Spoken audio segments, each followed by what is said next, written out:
관세청이 북한 석탄 밀반입 사실을 확인하고 66억 원 상당이라고 하는데요. 검찰에 사건을 송치했습니다. 그리고 남북정상회담 얘기가 이제 곧 시작이 될 것 같은데 제3의 장소 가능성도 나오고 있습니다. 지금 북한 석탄 문제는 여러분 어떻게 뭐가 쟁점이라고 보시는지 먼저 3차 남북회담 준비를 해야 되는 와중에 북한 석탄 밀반입 논란이 지금 이제 불거졌고요. 일단 관세청은 수사를 오래 했습니다. 그리고 결론을 냈는데 오늘 세계 수입 법인이 이게 이제 회사죠, 뭐 무역회사인데 러시아산으로 증명서를 위조했다. 원산지 증명서를 위조했다는 거예요. 그리고 3만 5천 톤을 국내에 위장 반입했다고 결론 내렸습니다.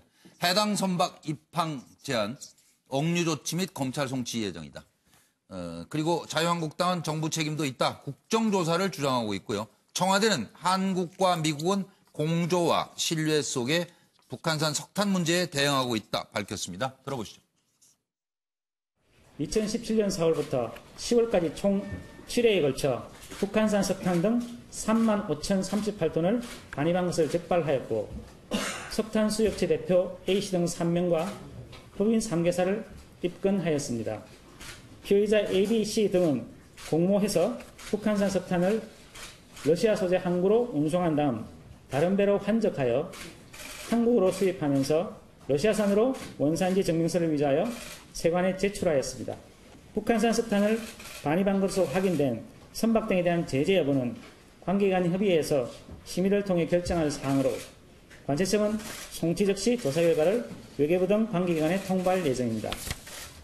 해당 선박을 제재하기 위해서는 유엔 안보리 결의에 의해 금수품 이전이나 금지된 활동에 연관되었다고 믿을 만한 합리적 근거가 필요하기 때문에 유엔 안보리 대북 제재 결의 시점, 선박 국적 등 여러 가지 사안을 감안하여 논의될 것으로 예상됩니다. 정부가 북한산 석탄 반입을 방치하고 은폐했다는 식의 비판을 하고 이로 인해서 심지어 관련된 금융기관들이 심각한 위기에 빠질 수 있다는 식의 터무니없는 유언비어까지 돌고 있는 실정입니다. 북한산 석탄 반입 논란에 대해 조만간 정부가 조사 결과를 발표할 예정입니다. 불필요한 수모적 논란은 지양되어야 합니다. 그런데 그 문제는 그 사실을 작년 10월부터 이미 감시가 이루어지고 이미 일부에서는 북한산 석탄이라는 걸 알고도 반입이 허용되어진 것입니다. 그렇다면은 이거는 문재인 정권의 책임으로밖에 돌아갈 수 없습니다.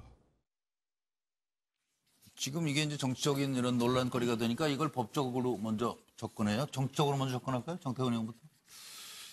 참 저는 조금 좀 여러 가지 우려스러운 점이 있습니다. 네. 지금 사실은 뭐 트럼프가 친서를 교환하고 안 하고 뭐 이런 거와 관계없이 예. 지금 미국의 기류를 보면은 어떻든 북한이 최소한의 핵신고 프로그램을 이행해라라고 강력히 요구를 하고 있는 것이고 예. 우리는 지금 당장 8월 18일 날 지금 개성에다가 공동 연락소를 만드는데 거기에 대한 자재 지원 뭐 여러 가지가 지금 다 안 되고 있고 이게 지금 제재 범죄 안에 들어가 있는 거거든요. 예. 사실은 저는 판문점 선언 당시에 왜 지금 공동 연락사무소를 개성에다 설치하는 건지에 대해서 사실 의문점이 있었어요. 그 문제를 가지고 지금 미국과 계속 협의하는 과정에서 뭐 그거 플러스해서 우리 정부가 요구한 거 있다고 그러는데 그것까지 말씀드리기 그렇고 어떻든 그 와중에서 미국의 소리 방송에서 지금 북한 석탄을 실제로 반입했다라는 게 나와 있고 이것 중에 오늘 조사 결과를 그대로 받아들여도 여기서 4건 이상은 소위 제재 조치 이후에 나온 사안이거든요. 예. 그리고 뭐 세컨더리 보이콧은 없을 것이다라고 오늘 뭐 그 정부 관계자가 당당하게 얘기를 하는데 그렇지 않을 수도 있는 것이거든요. 그래서 저는 이 문제를 굉장히 좀 심각하게 생각하고 예. 지금 정부나 여당도 지금 남북 관계에 대한 진전을 너무 서두르기보다는 지금 현재 벌어지고 있는 상황에 대해서 냉철히 짚어보고 특히 이 무연탄 석탄 문제와 관련해서는 야당과도 공유할 수 있는 정보들은 충분히 공유를 하면서 문제가 더 불거지지 않도록 하면서 국면을 넘어가야 되는 거고 저는 야당도 마찬가지입니다. 무조건 공격만 하는 게 능사가 아닐 수가 있는 것이거든요. 이 문제가 실제로 미 재무부가 움직여가지고 만약에 제재로 간다고 그러면 심각해지는 이건 좀, 상황이거든요. 네, 저 간단히 풀 수 없는 문제가 돼버리거든요. 예. 그래서 저는 야당도 좀 국익적 관점을 견제할 수 있고, 동시에 지금 제가 맨 밑에 이제 미국 문제를 꺼내놨는데, 어떻든 우리는 지금 3차 정상회담이라는 것을 위해서 나아가고 있지만, 지금 미국과 북한에 있어서는 지금 핵심적인 교착 지점이 바로 핵신고 프로그램을 이행하느냐 안 하는 거냐, 최소한이라도 딱 걸려 있어요. 거기 걸려 있는 딱 거거든요. 걸려 있어요. 이 문제에 대해서 이것을 어떻게 풀어갈 것인가, 이 문제에 대한 인식을 좀 분명히 하고 가야 됩니다. 뭐 여러 가지 지적에 대해서 강기정 의원님. 이건 지금 북한과 미국 간의 그 비핵화 한반도 정전협정 이 문제를 가지고 매우 기싸움을 하는 과정에 나온 하나의 사건인 것 같습니다. 그러니까 북한 석탄 반입을 지렛대 삼아서 미국 입장에서는 북한의 강력한 비핵화 요구를 하고자 하는 거죠. 근데 이 전체 판을 그런다 해서 깨고 싶지는 않는 것 같아요. 그러다 보니까 미국은 한미 공조를 통해서 이 문제를 아주 이성적으로 대응한 것 같아요. 예를 들면 정의용과 볼턴 대화를 통해서 문제가 있으면 국내법으로 처리하겠다. 세컨다리 보이콧 같은 것은 뭐 특별히 아직은 거론하고 있지 않다. 이런 걸 볼 때 지금 이 석탄 반입 문제는 야당이 주장한 것처럼 야당 주장을 보면요. 꼭 한미 간에 뭔 불협화음이 나오고 막 대립이 되기를 바라는 느낌이 좀 있어요. 김성대 원내대표 얘기로는 알고도 반입을 허용했다는 거예요. 글쎄요. 전혀 그렇지는 않고 그런 점에서 한미 공조는 든든하고 문제는 오히려 잘 됐다고 봅니다. 이 문제는 법으로 처리할 건 처리하되 이걸 지렛대 삼아서 북한의 비핵화 요구를 좀 더 성실히 할 것을 요구하는 경제 제재가 되면 좋겠다 싶어요. 차지원 교수 갔다가 이제 나머지 세 분은 다 변호사시니까. 차 교수. 네, 저는 뭐 이번 사태를 보면서 상당히 정부가 호미로 막을 일을 가래로 지금 막고 있는 것이 아닌가 하는 안타까움을 지금 금할 수가 없습니다. 지금 야당이 주장하는 것처럼 정부가 남북 간 북한의 눈치를 보려고 해서 이 사실을 뭐 은폐했다든지 그런 것 같지는 않은 것 같아요. 지금 보면 지금 이렇게 북한산 석탄을 들여온 수입업체 자체가 아주 상당히 구멍가게 수준의 그 업체라는 거 아니겠습니까? 그 사람들 입장에서는 뭐 그런 남북 관계의 미묘함 이런 것보다는 당장 싼 거니까 싸게 해서 자신의 이익을 남기려고 했던 건데 급급했던 것 같아요. 근데 문제는 뭔 일을 못해요. 돈 되면. 그러니까요. 그런데 문제는 지난 10월 달에 이 문제가 불거졌는데 이제까지 정부가 이 제대로 빨리 그러니까 정강석화처럼 움직이질 못했다. 법대로 착착착 처리했으면 이런 의혹이 생기지 않았을 것인데 그런 부분이 상당히 안타깝고요. 앞서 뭐 정태근 의원께서도 말씀하셨지만 야당도 이 부분을 갖고 너무 침소봉대하는 것 같아요. 뭐 결국은 지금 이 문제가 불거져서 결국 물론 뭐 그 문재인 정부가 대북 북한 뭐 일종의 퍼주기 뭐 북한에 대한 이 편들기 이런 쪽이 아니냐는 견제구를 날리는 건 뭐 할 수 있습니다만은 이걸 갖다 침소봉대해서 결국 이 남북 관계 더 나아가서는 이 지금 우리나라를 국제 사회에서 상당히 고립화시키는 그러한 우려를 범할 수 있다는 것이죠. 이거 어떻게 보면 이 지금 그 벼룩 잡으려고 하다가 초가상간 태울 수도 있다는 그러한 것을 좀 염두에 뒀으면 하는 생각도 듭니다. 이게 여러 시간적으로 꽤 여러 번 들어온 거 아니에요? 지금 석탄이? 한 번에 들어온 게 66억이에요? 아닙니다. 7차례에 걸쳐서 합쳐서 들어온 게. 그럼 이 정도면 북한 경제가 살아나나요? 거기에는 이런 문제가 있어요. 북한 경제에 살아나는 문제는 아니고요. 실제로 중국에서는 이 석탄과 거래와 관련된 제재를 충실히 이행했습니다. 그래서 작년에 북한에서 중국으로 수출하려고 했던 대부분의 석탄이 수출을 못했습니다. 근데 거기에 원산지 속여가지고 들어간 건 없나요? 뭐 일부 들어가는지 모르겠는데 그래서 트럼프가 시진핑 보러 잘하고 있다는 얘기가 나왔던 거고 또 한 가지는 석탄과 관련된 사업들은 대부분 다 북한 군부에서 하고 있습니다. 그쪽 그런 미묘한 지점이 있는 겁니다. 그러니까 이거 원산지 증명 속인 거죠, 이거. 법적으로 사실 간단합니다. 밀수라든지 아니면 뭐 부정 수입한 것 같은 경우에는 특가법상 처벌되는 거고요. 그다음에 그 원산지 표시를 잘못한 서류를 제출한 거는 사무소 위조나 행사로 처벌될 거라서 아마 국내법적 처벌은 큰 쟁점이 안 될 것 같고요. 결국은 유엔 제재 결의를 위반했느냐, 그리고 그에 따라서 미국이 과연 어떤 태도를 취하냐가 중요할 것 같은데요. 어쨌든 아까 말씀하신 것처럼 이거는 여야 문제가 아니거든요. 우리나라 어찌 보면 안보의 문제고 자칫하면은 어쨌든 북한에 대한 제재의 전선을 흐트러질 수 있는 거라서 저는 오히려 공개적으로 수사를 해서 그분들을 처벌하는 게 오히려 대북 제재를 더 명확히 하는 그런 측면이 있다고 봅니다. 지금 북한이 1년에 수출하는 석탄이 1조가 좀 넘습니다. 그중에 66억이면 굉장히 많은 양은 아니거든요. 어쨌든 이번 기회에 어쨌든 한미 간에 어쨌든 북한 제재에 의한 공동 전선을 취한다 이런 거 명확히 표시하는 게 저는 장부상으로는 멀쩡히 저 북한산이 아닌 석탄이 들어온 거기 때문에. 그렇죠. 근데 아마 이제 아까도 말씀드렸지만 이게 들어왔으니까. 싸거든요. 북한이 수출이 안 되기 때문에 아주 저가로 내놓고 그렇기 때문에 그 러시아까지 갔다 와도 오히려 남는다는 것이죠. 그래서 아마 이제 몇몇 업자들의 일탈 행위지 우리 뭐 국가에서 주도하거나 아니면 뭐 문재인 정부의 어떤 고의적으로 뭐 했거나 이런 일은 절대 아니거든요. 그러니까 70년대 무역이나 이런 데 좀 관여해 분 분들이라면 다 알아요. 원산지 증명 위조 엄청나게 해댔어요, 그때도. 그러니까 아마 그런 장난들을 친 것 같아요. 서 변호사님은. 저는 이게 이 문제는요. 저는 이게 정부, 특히 관세청이 있잖아요. 바로 이게 직무유기나 넉장 대응부터 수사해야 돼요. 그러니까 관세청이 늦었다, 그런 생각. 제가 보기에 이 방송 전에 모 방송에서 제가 TV를 봤는데 진짜 원산지 증명서하고요. 그다음에 이번에 위조한 그 원산지 증명서 있잖아요.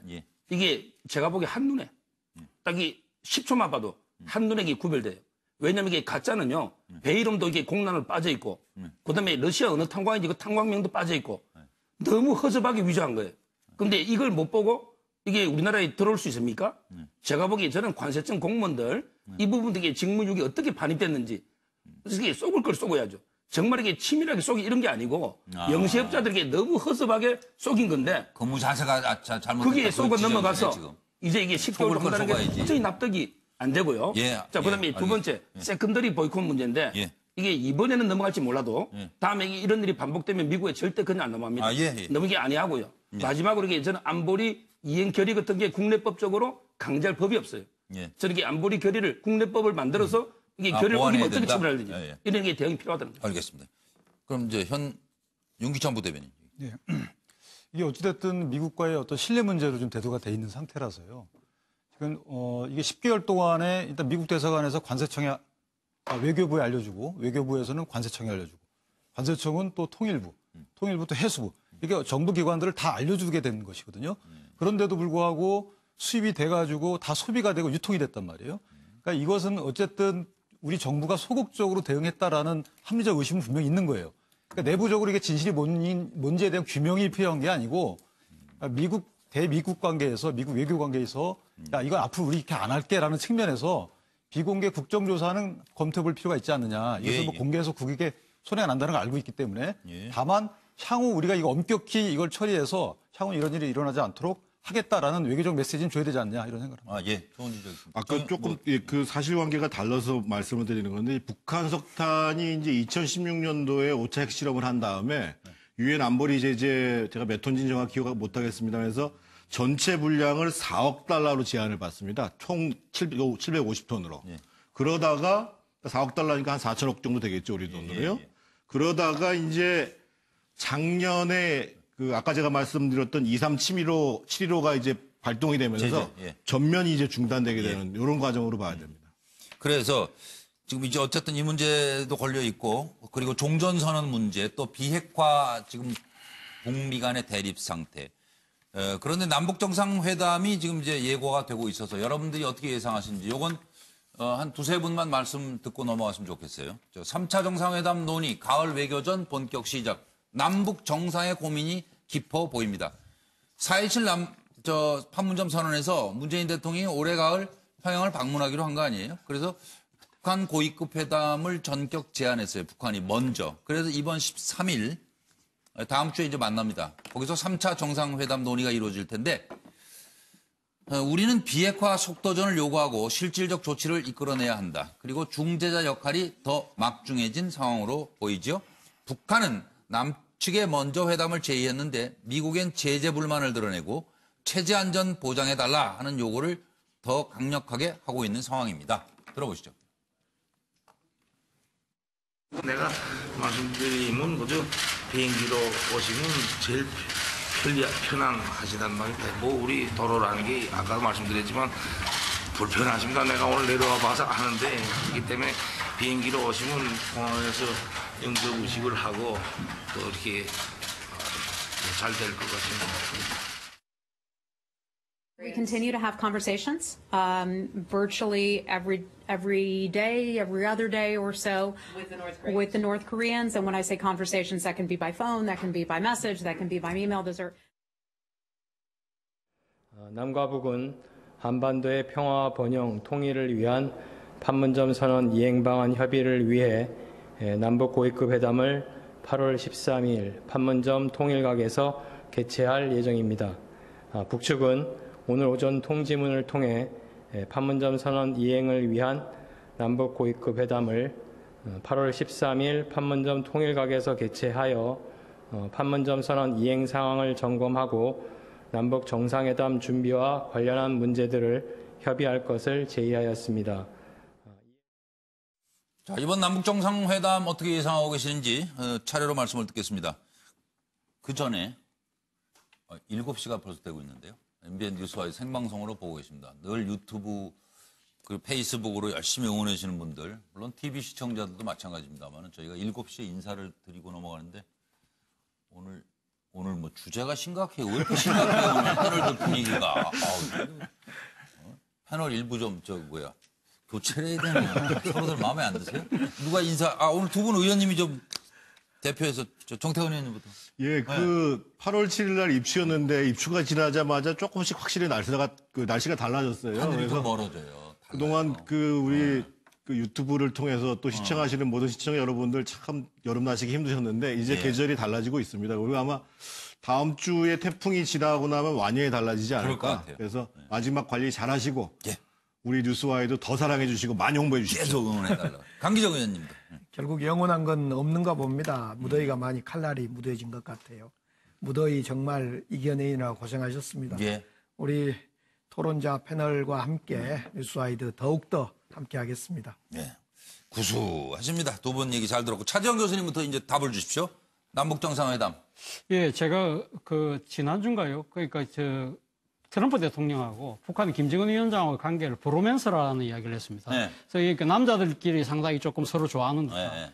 그럼에도 불구하고 지금 어떻게 보면 지금 두 나라가 지금 가까이 지금 다가서지를 못하고 있어요. 그러니까 한쪽은 비핵화에 대한 분명한 시간표를 내놓고 구체적인 행동을 보여라는 것이고 또 한쪽은 종전선언이라는 고리를 먼저 깨자는 것인데 일정에 보면 괜찮은데 들고 간 사람끼리 계속 싸워요. 계속 싸우고 있죠. 그런 게 보니까 지금 8월 17일이 음력으로 7월 7석인데요. 이제 일종의 서로 사랑하면서도 만날 수 없는 일종 견우와 직녀 같은 사이가 되어 있다는 것이죠. 그렇다고 한다면 문재인 대통령은 뭘 할 것이냐.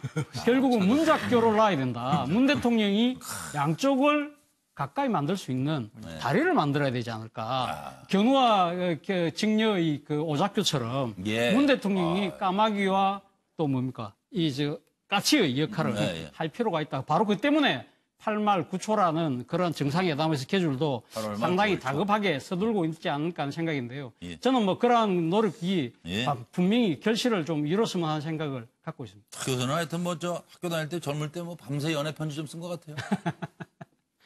거부하지 않았습니다. 부인하지 않았습니다. 정태근 의원님. 간단히 말씀드리면 조금 전에 차 교수님은 8말 9초 말씀하셨는데 저는 제가 계속 드리는 말씀입니다만 좀 신중했으면 좋겠고 너무 서두르지 않았으면 좋겠다는 말씀을 드리겠고요.